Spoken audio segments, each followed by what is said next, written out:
The air inside the reception hall felt heavy, almost electric.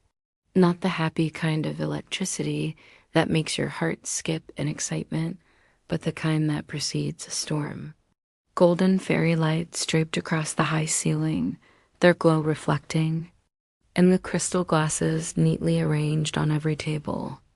The scent of white roses and vanilla-scented candles clung to the air, almost too sweet to breathe in. I stood near the head table, my wedding dress flowing like a cloud around my legs. It was the dress I had dreamed of, ivory silk, delicate, lace sleeves, and a back that dipped low enough to make me feel beautiful, but not exposed. I had imagined how I'd feel in it 1,000 times, confident, radiant, untouchable. But right now, as I looked around the room, I felt anything but untouchable.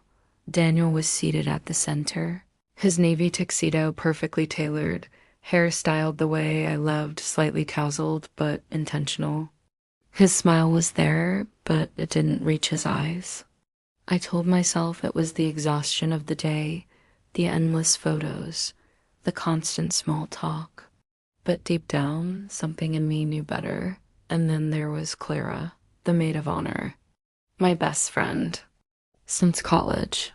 Her champagne-colored gown shimmered under the lights, the slit on her leg cut just a little higher than necessary. She laughed at something Daniel said, leaning in too close, her hand brushing his arm. I felt my stomach tighten, but I forced myself to look away. This was my day. The day I had fought for, dreamed about, and meticulously planned down to the last flower arrangement. The DJ's voice cut through the music. "Ladies and gentlemen, can I have your attention, please? The bride would like to say a few words." My cue.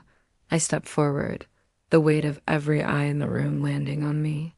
My heels clicked softly against the polished wood floor.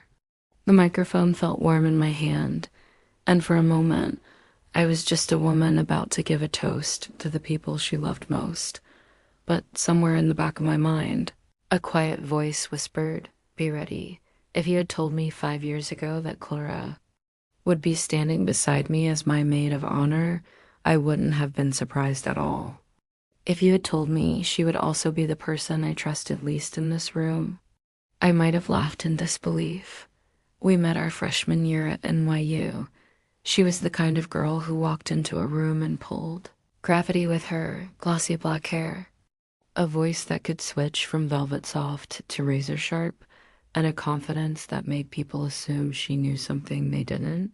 I was quieter back then, more focused on my journalism classes than on winning over the room. But somehow we clicked out late-night pizza runs, thrift shopping in Brooklyn, cramming for finals in coffee shops. She became my person. When I met Daniel during a charity gala 3 years later, Clara was the first person I called. She'd been so excited for me, or that's what I thought. Daniel was different from the men I dated before. Steady, warm, a little old-fashioned in ways that felt safe. He sent flowers without a reason. He remembered the way I tipped my coffee. He even won over my mother, which I thought was impossible. And Clara, she approved, at least in the beginning, but there were small things. Little moments I brushed off. The first time she met him, she hugged him a beat too long. At the time, I told myself I was imagining it. Then there were the inside jokes they seemed to form without me. The time she tagged along on one of our date nights because she was bored, and Daniel didn't seem to mind. Still, I convinced myself there was nothing there. She was my best friend. He was the man I was going to marry. Surely the two could coexist. It wasn't until last year that the first real crack appeared. I had borrowed Clara's phone to order an Uber. Hers was unlocked, and a notification popped up before I could look away. Daniel's name.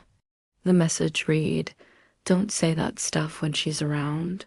I didn't ask her about it. I told myself there could be a perfectly reasonable explanation. But that night, lying in bed, I couldn't help but picture what the stuff meant. From then on, I started watching. Not obsessively, but with an awareness I'd never had before. The glances, the accidental touches, the way her mood seemed to sour if Daniel and I were having a particularly affectionate date out still, I kept her as my maid of honor. Why? Because walking away from her meant admitting something I wasn't ready to face, that maybe my friend wasn't my friend at all. Now, standing in the middle of our reception hall, microphone in hand, I could feel her eyes on me. A part of me wondered if she already had her plan for the evening, or if she'd improvise like she always did.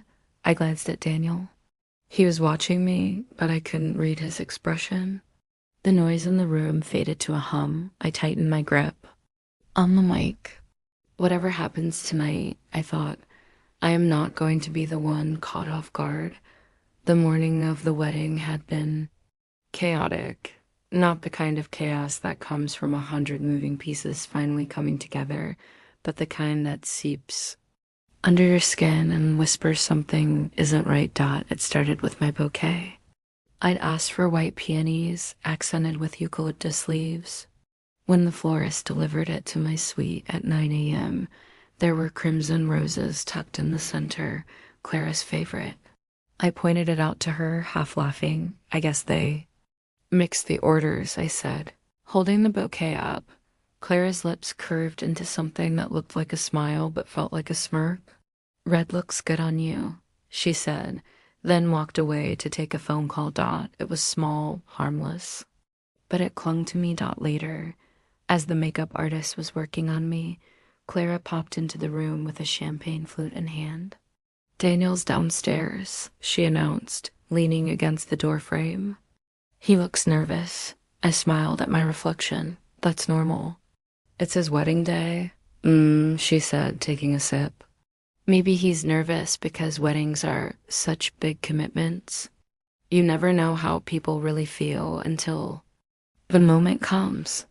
The makeup artist paused, brush hovering over my cheekbone.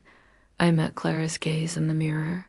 She didn't blink. By the time we gathered for photos before the ceremony, I could feel her orbiting me. She wasn't overly affectionate or obviously hostile. She was just there. Every time Daniel and I spoke, she lingered. When the photographer positioned the bridal party, she maneuvered herself so she was always beside him. At one point, I caught her whisper something to him. He laughed quietly, then glanced at me. My stomach twisted, but the ceremony went smoothly, almost suspiciously so. The vows, the kiss, the applause, it was the dream I'd planned for. I almost let myself believe the morning's strange moments had been in my head. During cocktail hour. I found myself by the bar with one of Daniel's cousins, chatting about travel plans. Clara swept in between us like a gust of wind, linking her arm through mine. Mind if I steal the bride for a second? She asked sweetly, not waiting for an answer. She led me toward the edge of the patio where the air was cooler, her grip tightening slightly on my arm. You should eat something, she said. I will, I replied. She cut me off. You look so sure of yourself today. I laughed lightly, unsure what she meant. Shouldn't I? She tilted her head. Sure, just remember, sometimes the people who smile at you the most are the ones thinking about someone else. I stared at her, the clink of glasses and hum of conversation fading around us. Is there a point to this? Her smile didn't reach her eyes. Maybe. Then she let go of my arm and walked back toward the crowd.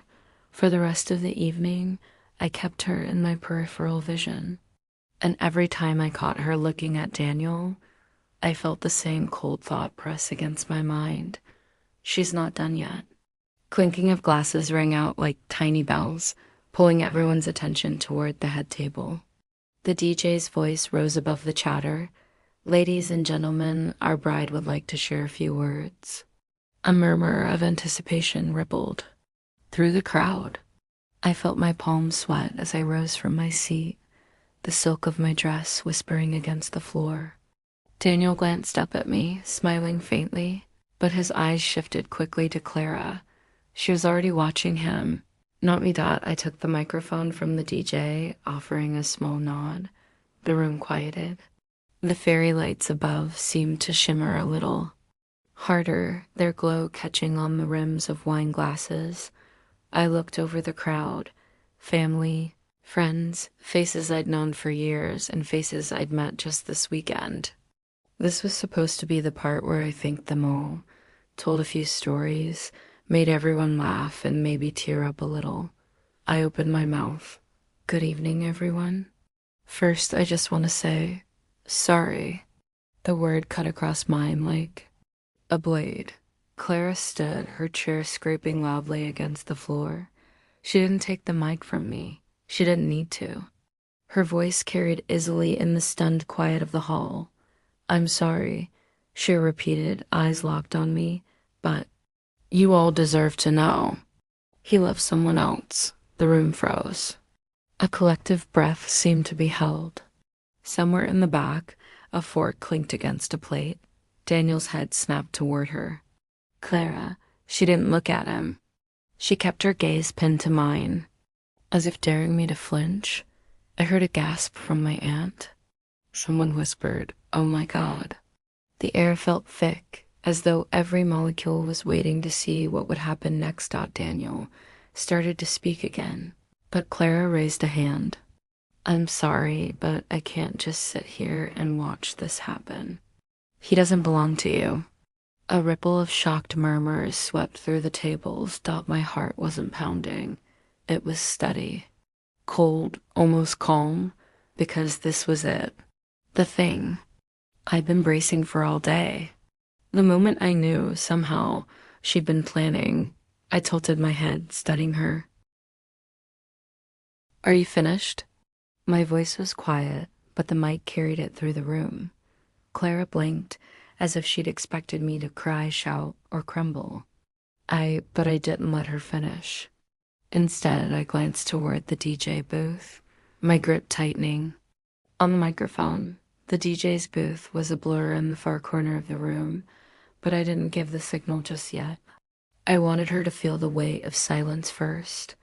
All eyes were on me now, not on Clara, not on Daniel, me. I set the microphone down on the table for a second and took a sip of champagne, slow, measured. It was the kind of pause that makes people lean forward in their seats. When I picked the mic back up, my voice was steady. Clara, I'm curious. What exactly do you think you know? A murmur swept the tables. Clara hesitated, her confidence faltering for the first time.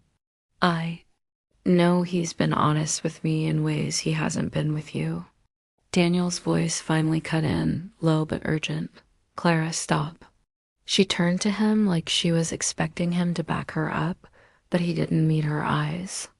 That seemed to rattle her, but she recovered quickly, shifting back toward the guests. I just think it's cruel to let this charade go on when the truth is right here. Somewhere near the front, my maid of honor from high school, Jessica, muttered, "What the hell is she doing?" A few people nodded in disbelief.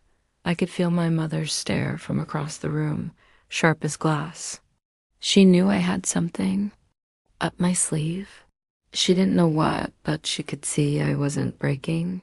I smiled, just slightly. That's a bold accusation to make on someone else's wedding day. But you're right about one thing. Clara's chin lifted as if she'd scored a point. This room does deserve the truth. That was when I glanced toward the DJ and gave the smallest nod.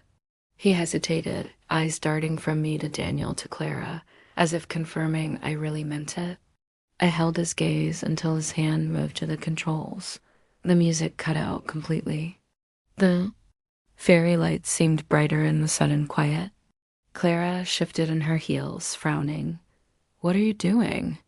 She asked, her voice losing its edge. I didn't answer her.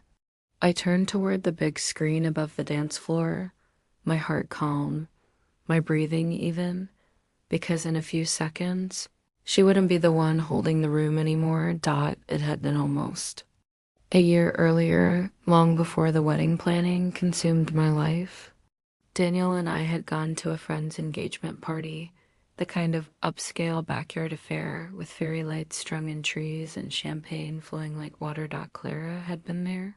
Of course, she was everywhere back then, dinners, movie nights, even accidental drop-ins when Daniel and I had plans alone. That night, she wore a deep green dress that made her eyes look sharper, more deliberate. I noticed it then, how she watched me, not Daniel, every time I laughed at something. He said, like she was cataloging the way we moved around each other. Later, as the party wound down, a small group of us gathered by the fire pit. Daniel excused himself to grab another drink, and Clara slid into the seat beside me. You know, she said, swirling the champagne in her glass, not every relationship survives engagement. I'd laughed it off at the time. Thanks for the pep talk. She smiled faintly, just saying, sometimes people realize too late that they're not with the one they actually love. The words stuck with me long after the embers faded. A few weeks later, I found the first real clue. Daniel had left his laptop open on the kitchen counter while he took a call outside. I wasn't snooping, at least not at first. But when I walked past, a thumbnail of a video caught my eye. It was from his best friend's engagement weekend, the one where he had proposed to me. Curious. I clicked. The video started with candlelight flickering in a garden, Daniel on one knee, holding out a ring. My voice trembled with joy as I said, yes. The camera panned slightly, catching the small group of friends who'd been there to witness it. And there, in the corner, was Clara Dot. Her face wasn't the face of someone happy for her best friend. It was pale, tight, her lips pressed together so hard they nearly disappeared. Her hands were clenched around a wine glass, knuckles white. It wasn't what she said that night. It was what she didn't say. I saved a copy of the video to a flash drive, telling myself it was sentimental. But deep down, I knew it was insurance. The final push came 2 months before the wedding. I was in the kitchen when I overheard Clara on the phone in the living room. She didn't know I was home. Her voice was low, almost conspiratorial. She doesn't know. He still talks to me. If I wanted to, I could stop this wedding. I didn't hear the other person's reply, but Clara laughed softly. Let's just say I'm giving him time to figure it out. That was the night I decided, if she ever tried to humiliate me, she'd be the one standing under the spotlight instead. I gave the flash drive to the DJ that morning, tucked inside. A small envelope with one simple instruction. If I nod, play this. No questions. And now, standing in the middle of our reception, I could feel the moment tightening around us like a noose. The DJ's finger hovered over the controls. The big screen above the dance floor loomed like a blank canvas, ready to be filled. I could feel every heartbeat in the room, like the air itself had slowed. Clara stood frozen beside her chair, her champagne glass dangling loosely from her hand. Daniel had turned halfway toward her, but his eyes kept darting back to me. The tension was a living thing, stretching from table to table. The guests weren't whispering anymore. They were holding their breath. Seriously, what are you doing?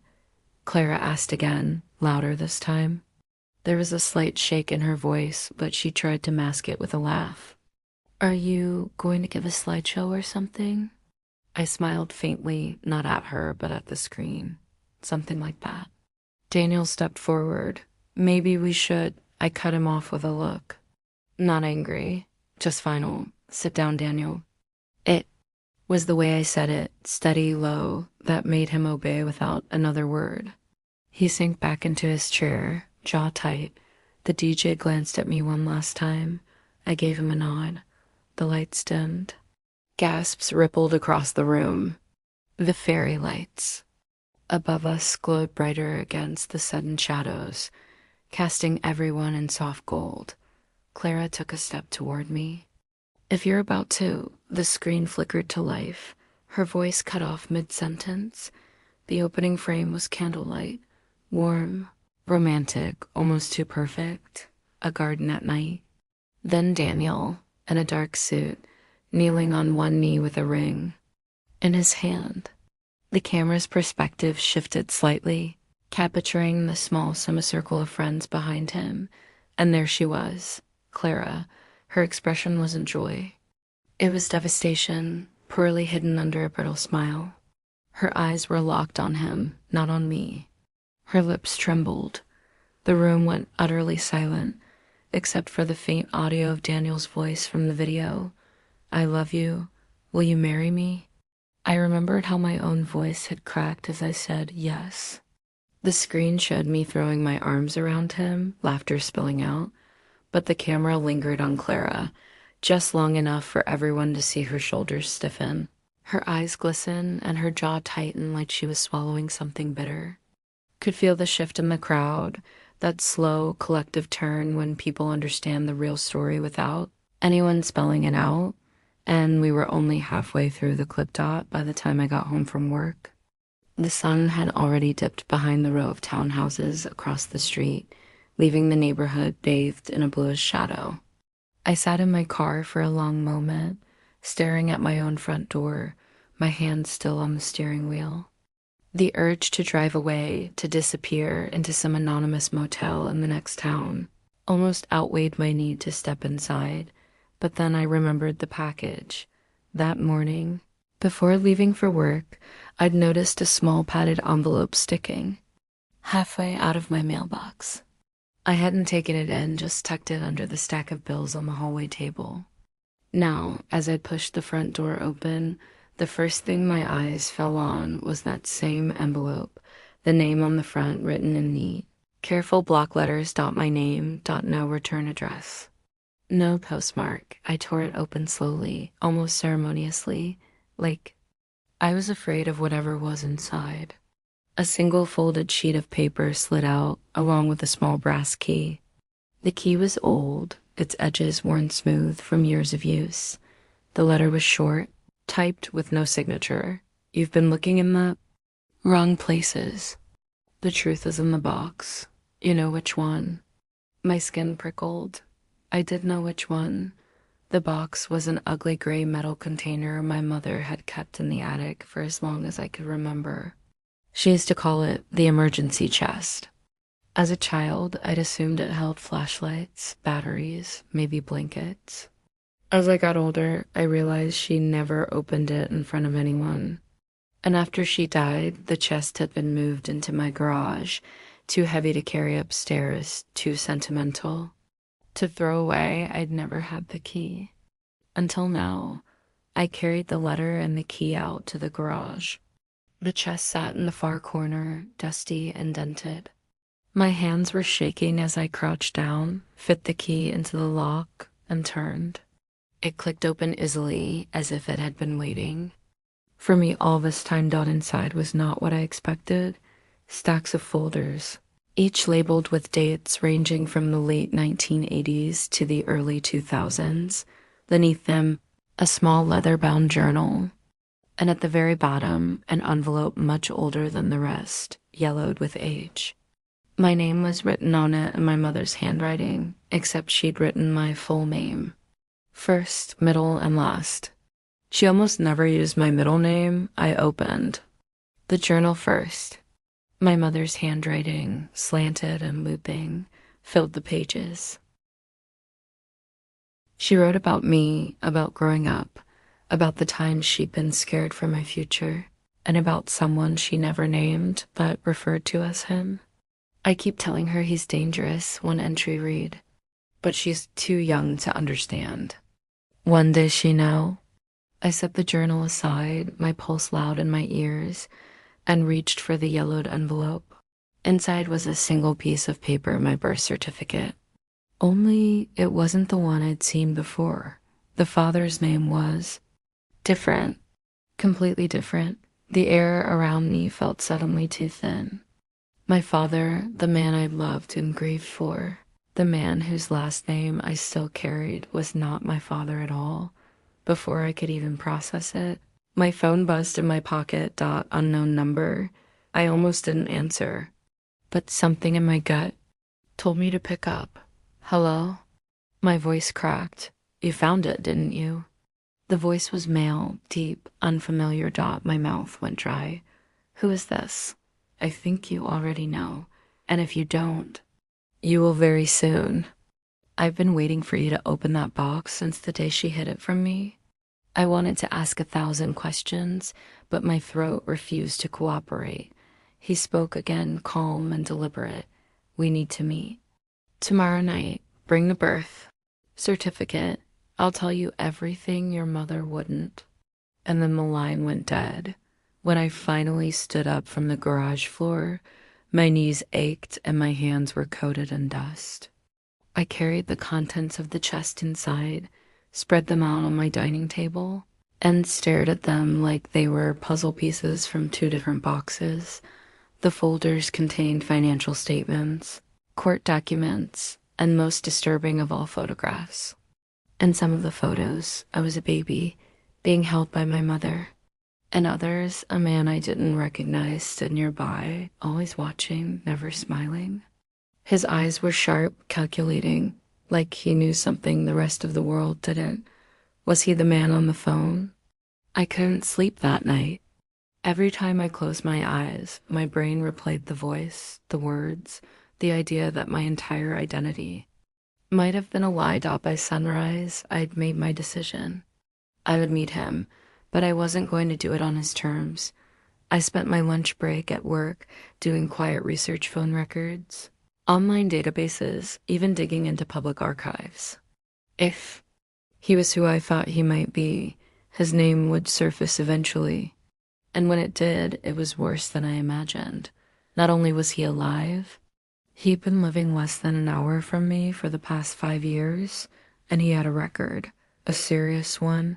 When I shut my laptop, my reflection in the screen looked older than I remembered, like the weight of this secret had finally caught up with me. Tomorrow night, I wasn't just meeting a stranger. I was walking straight into the arms of the man who had been erased from my life on purpose. And now I had to figure out whether my mother had done it to protect herself or to protect me. The room was a cavern of silence, broken only by the faint hum of the big screen. Every eye in the room was fixed on the glowing image above the dance floor. The video had started slowly, almost innocuously, Daniel walking through the garden, the soft glow of string lights outlining his silhouette. I could hear my own laughter from the recording, warm and unrestrained. The audience leaned in, sensing something significant was about to happen, though they didn't yet know what. Clara's face was a study in shock. Her lips parted slightly, eyes wide, brows furrowed. I could see her grip on the champagne flute tighten, her knuckles whitening. Every inch of her posture screamed tension. Daniel's jaw dropped. He opened his mouth to speak, probably to protest, to explain, to stop the video, but I held up my hand, calm, decisive. Let it play, I whispered under my breath, though. The microphone carried the calm through the room, and then the proposal played.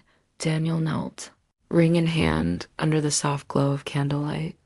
My voice cracked with excitement as I said, yes. The camera caught me throwing my arms around him, and the moment froze in cinematic perfection, but the real impact was in the background. Clara, her face, pale and strained, shifted from forced neutrality to visible shock. Her lips twitched as if she were holding back words. Anger? Embarrassment? I couldn't tell. A ripple went through the audience. Gasps, whispered, "Oh my gods," and no ways. The air thickened, each guest waiting for the other shoe to drop. People were pointing, craning their necks, trying to catch the subtle expressions the camera had captured. I turned to the crowd, keeping my composure. My chest was steady. My voice, when I spoke, was controlled. See, everyone? He made his choice a long time ago. Daniel's eyes were on me now, wide and almost panicked. Sit down, I said, voice low but sharp. Clara's mouth opened. Close, then open again, searching for words. The applause started slowly at first, almost uncertainly, but as the room processed the truth, it grew. A wave of validation, of relief, of collective realization filled the hall. People were looking at her now, not me. She tried to cover. It with a shaky laugh. I didn't asterisk, but no one was listening. The screen continued to play. The final frame showed Daniel slipping the ring on my finger, my joy captured in full, unfiltered emotion. And there, once again, was Clara.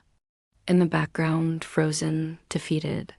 I lifted my champagne glass, letting the moment sink in. To love, I said, voice clear, loud enough for every guest to hear, the kind that doesn't need defending.